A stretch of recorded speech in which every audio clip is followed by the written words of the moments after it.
Hello, boys and girls. So we are going to continue with our division for topic 9, and we're going to continue to work with numbers that are multiples of 10. However, today is going to be focusing on not necessarily starting with numbers that are multiples of 10, but needing to round or estimate to get those numbers to be nice and easy to work with. Our warm-up problem that we're going to start with is going to start with a multiple of 10, and then I'm going to give you another example where we would need to round or estimate to make that multiple of 10. So we have Jimmy has 3,000 tickets for rides at the school carnival. Jimmy needs to pack small plastic bags with 8 tickets in each bag. About how many bags will he need? Now, when we look at this and we apply our cubes, we have that he has 3,000 tickets. He wants to put 8 tickets in each bag. Okay.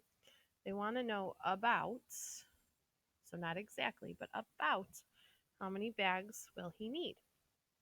Now, I look at this and I'm going to say, okay, what's our division problem that we need to solve? And it's going to be 3,000 divided by 8. And since we're looking for the number of bags, let's use the letter B, okay? And you're probably looking at this and saying, okay, let's look for our basic fact. And I'm going to start with 3 and 8. Well, I know I can't do 3 divided by 8. I can't start with a smaller dividend and divide. So I need to move this over just a little, and let's look at it as 30 divided by 8. Now, if you're pretty good with your math facts, or if you're looking at your math reference sheet right now, you're probably thinking, Mrs. Jank, there is no fact that equals 30 divided by 8. You're not going to get an equal number. But is there a way we can get close to 30 using our 8 facts? Is there something I can multiply 8 by to get close to 30? And if you think about it, we have, if I think 8 times 4, that equals 32. But if you notice, I have 2 zeros over here that I'm working with. So then I'm going to think, well, maybe 8 times 40, but that's only going to be 320. So, okay, I'm going to add one more zero. I could have 8 times 400, and that will equal 3,200. Is 3,200 pretty close to 3,000? I would say. So in this case, about how many bags would he need? He would need about 400 bags.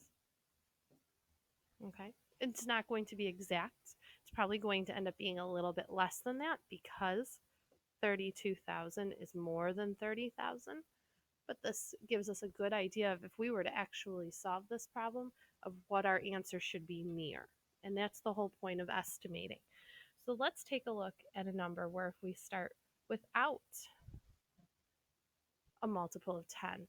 So what if I gave you 448? I'm going to write right down here.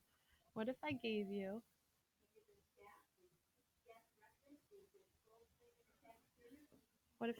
448 divided by 5? Okay. And I want to know about what this quotient is. You would need to start with 448. I'm going to rewrite it over here. And I want to round this. Now, I'm not necessarily going to round this to the nearest 100. I could look at this and say, and round this to this, 450. The 8 tells my 4 to become a 5.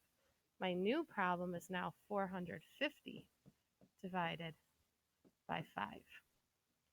We're going to do exactly what we did yesterday and earlier in this video.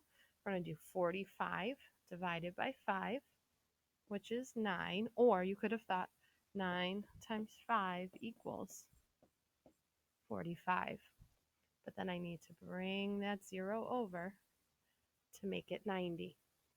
So this is what we're going to be focusing on when you come into class tomorrow, is looking at these larger numbers and turning them into multiples of 10 to make them a little bit easier for us when we are dividing. So go ahead and work on your practice problem. It's going to be asking you to round and then divide. So make sure you're paying close attention to those directions on the sheet. So you need to estimate or round and then divide in looking for your basic fact. Thank you, boys and girls.